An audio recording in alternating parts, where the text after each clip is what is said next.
సహజంగా సమాజంలో మధ్యతరగతి వాళ్ళు ఎలా ఉంటారు అంటే ఈ అబవ్ మిడిల్ క్లాస్ వాళ్ళు ఎలా ఉంటారు అంటే ఎవడైనా బాగుపడుతున్నాడు అన్నా పేదవాడికి కానీ లేకపోతే గవర్నమెంట్ ద్వారా బెనిఫిషియరీ పొందుతున్న పేదవాళ్ళు కానీ వీళ్ళకి ఎవరికైనా ఉత్తినే వాళ్ళు ఏమీ పని చేయకుండా వాళ్లకు సోషల్ వెల్ఫేర్ పేరుతో స్కీమ్స్ ముడుతున్నాయన్నా సోషల్ వెల్ఫేర్ పేరుతో అభివృద్ధికి సంబంధించిన కొన్ని పథకాలు ముడుతున్నాయని చెప్పినా వాళ్లకు డైజెషన్ అవ్వదు. అంటే ఆ, ఈ పేదవాళ్ళకు డబ్బులు ఫ్రీగా ఇస్తే వీళ్ళు పని చేయటం మానేస్తే మన ఇంట్లో బాత్రూమ్ గడిగేవాడు ఎవడు? 500 ఇస్తే బాత్రూమ్ గడగడానికి వచ్చినవాడు ఇప్పుడు 1000 రూపాయలు అడుగుతున్నాడు. ఎందుకు? వాడికి ప్రభుత్వం డబ్బులు ఇచ్చి వాడిని పెద్ద మనిషి లెవెల్లో కూర్చోబెట్టింది. ఇటువంటి ఐడియాలజీ, ఇటువంటి మైండ్ సెట్ ఉన్నవాడు సమాజంలో చాలా మంది ఉన్నారు. ఇటువంటి మైండ్ సెట్ వాళ్ళందరి ఒక ఇన్సెక్యూరిటీస్ని, వాళ్ళ ప్రెషర్స్ని ఛానలైజ్ చేస్తూ ఇట్లా పేదవాళ్లకు ఉచితంగా పథకాలు ఇవ్వకూడదు, దేశం సంపద అంతా నాశనం అయిపోతుంది, ట్యాక్స్ పేయర్స్ డబ్బంతా కొల్లగొట్టబడుతుంది అని చెప్పి కొంతమంది నాయకులు వాళ్ళ మనసుల్లో విషాన్ని పోస్తారు. సో అటువంటి పథకాలు ఇవ్వకూడదు, మనం కష్టపడి సంపాదిస్తున్న డబ్బు ఇది, ట్యాక్స్ పేయర్ డబ్బు, కాబట్టి ఇటువంటి పథకాలను ఎంకరేజ్ చేయకూడదు అంటూ పొలిటికల్ ఐడియాలజీని సబాప్టిమల్ లెవెల్లో పుష్ చేస్తారు. ఇటువంటి వాళ్ళందరూ ర్యాలీ అయినప్పుడు ఒక ప్రభుత్వం ఏర్పడుతుంది. నాకు తెలిసినంత వరకు 2024లో ఏర్పడిన ప్రభుత్వం అటువంటిదే. చంద్రబాబు నాయుడు గారి వెనక ర్యాలీ అయిన వాళ్ళందరూ కూడా, మధ్యతరగతి వాళ్ళందరూ కూడా ఉచిత పథకాలు ఇవ్వకూడదు, అంత ప్రజా సొమ్మంతా అభివృద్ధి వైపు పెట్టాలి. కానీ చంద్రబాబు నాయుడు లాంటి నాయకులు ఎలా ఆలోచిస్తారు అంటే, అభివృద్ధి అంటే ఒక పర్టికులర్ ఎకోసిస్టమ్ని బిల్డ్ చేయటం, అంటే వాళ్ళు నమ్మిన ఒక ఎకోసిస్టమ్ని బిల్డ్ చేయటం, ఆ ఎకోసిస్టమ్ చుట్టూ డెవలప్మెంట్ అనే పేరుతో వాళ్ళ సామాజిక వర్గాలకు చెందిన వాళ్ళను, వాళ్ళ పొలిటీషియన్ అంటే వాళ్ళ పొలిటికల్ ఐడియాలజీకి అలైన్ అయిన వాళ్లకు డబ్బులు లేదా ఇన్వెస్ట్మెంట్స్ ఏర్పాటు చేయడానికి కష్టపడతా ఉంటారు. అటువంటి వాళ్లకు డబ్బులు సృష్టించడానికి కష్టపడతారు. ఎందుకు సృష్టిస్తారు వీళ్ళు? నేను చంద్రబాబు నాయుడు గారు కరెక్ట్ అని చెప్పను. ఎందుకు అంటే ఇటువంటి వ్యవస్థలు ఏర్పరిచినప్పుడు ఏమవుతుందంటే, ఈ వ్యవస్థలన్నీ కాలక్రమేణా డబ్బులు పుట్టించి మళ్ళీ చంద్రబాబు నాయుడు గారి ఐడియాలజీకి, మళ్ళీ చంద్రబాబు నాయుడు గారి కుటుంబంలోకి, మళ్ళీ చంద్రబాబు నాయుడు గారి పార్టీలోకి, వాళ్ళ ఐడియాలజీలోకి పంపినైతే సో పొలిటికల్ పార్టీస్ సస్టైన్ అవుతాయి. వాళ్ళ యొక్క రేపొద్దున వాళ్ళు ఓడిపోయినప్పుడు కూడా వాళ్ళ ఓటమి కూడా వాళ్ళని కృంగదీయకుండా, ఆర్థికంగా దెబ్బతీయకుండా వాళ్ళ పార్టీ మనుగడ అనేది జరుగుతూ పోతుంది. యాక్చువల్లీ ఎన్టీ రామారావు గారి తర్వాత చంద్రబాబు నాయుడు గారు అధికారంలోకి వచ్చిన తర్వాత కూడా ఈ రోజు వరకు పార్టీ సస్టైన్ అవ్వడానికి ప్రధానమైన కారణం ఇదే.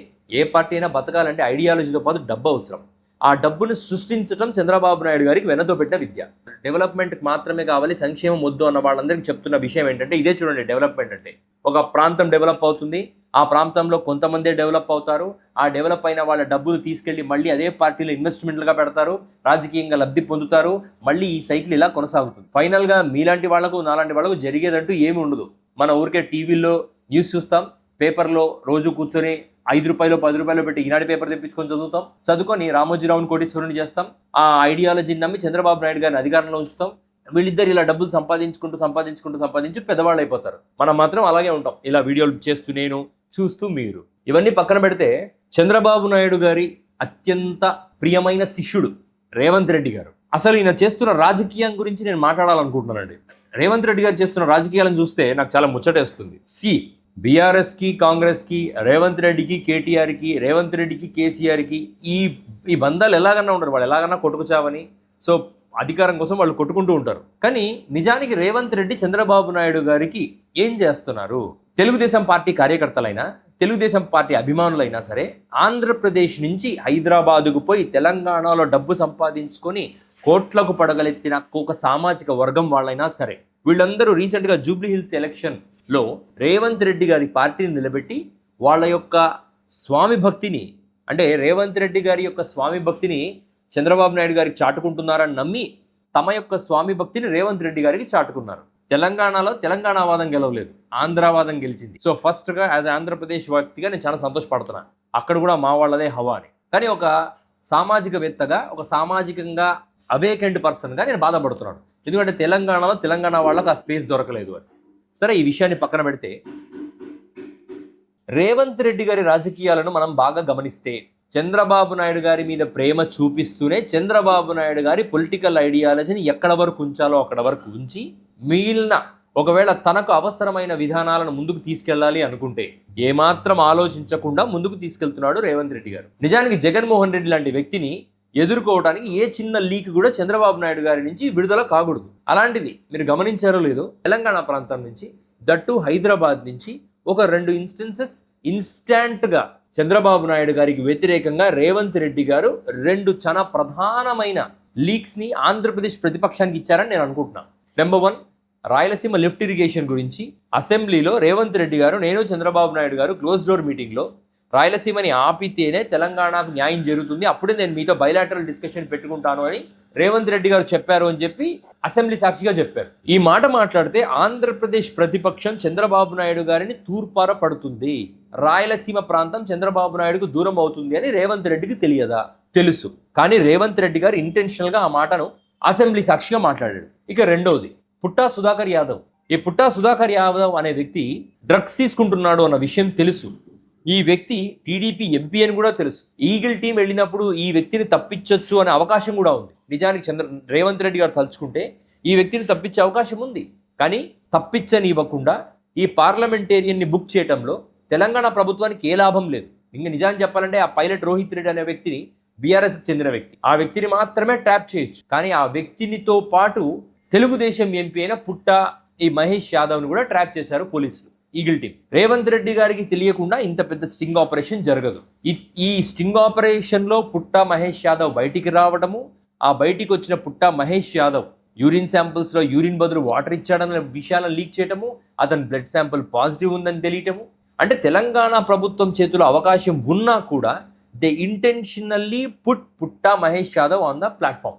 మీడియాకి అతన్ని లీక్ చేశారు. నిజంగా చంద్రబాబు నాయుడు గారికి రేవంత్ రెడ్డి గారు అనుచరుడు లేదా శిష్యుడు అయి ఉంటే నిజానికి చంద్రబాబు నాయుడు గారి ప్రభుత్వం ఇలా దెబ్బతినే అవకాశం కల్పించకుండా ఉండేవాడు రేవంత్ రెడ్డి గారు. కానీ రాజకీయంలో కూడా కొత్త రకపు రాజకీయాన్ని రేవంత్ రెడ్డి గారు తెరతీశారేమో అని నాకు అనిపించింది. చంద్రబాబు నాయుడు గారిని వదిలేస్తే, అంటే ఆయన రాజకీయంగా తెలంగాణలో పర్మిషన్ ఇస్తే తెలుగుదేశం పార్టీ మెల్లగా ఒక వైరస్ లాగా తెలంగాణ వాదాన్ని తినేస్తుందేమో, రేపొద్దున ఆ వాదంతో పాటు కాంగ్రెస్ని కూడా కరప్ట్ చేస్తుందేమో, కలుషితం చేస్తుందేమో అన్న భయాన్ని రేవంత్ రెడ్డి చాలా క్లియర్గా ఈ విషయంలో చూపించారేమో అని నాకు అనిపించింది. సో రేవంత్ రెడ్డి గారు చంద్రబాబు నాయుడు గారితో స్నేహంగా ఉంటూనే నువ్వు ఎక్కడుండాలో అక్కడ ఉండాలి, నీ సపోర్ట్ మాత్రమే కావాలి, నీ రాజకీయం తెలంగాణలోకి రావద్దు అన్న విషయాన్ని ఈ విషయం ద్వారా చూపించాడేమో. ఆ రోజు ఓటుకు నోటు కేసులో కేసీఆర్ గారు చంద్రబాబు నాయుడు గారిని వాయిస్తో సహా పట్టుకున్నప్పుడు ఎంత ఇంపాక్ట్ ఉందో, తెలుగుదేశం పార్టీ ఎంపీ తెలంగాణలో, అది కూడా మనకు అనుకూలమైన ప్రభుత్వం ఉన్న ప్రదేశంలో ఈగిల్ టీంకి చిక్కి ఇండియాలోనే డ్రగ్స్ కన్జ్యూమ్ చేస్తున్న మొదటి ఎంపీగా తెలుగుదేశం పార్టీ నుంచి రికార్డు పొందాడు అంటే, that to having our own government in Telangana. ఇది ఆలోచించదగిన విషయమే.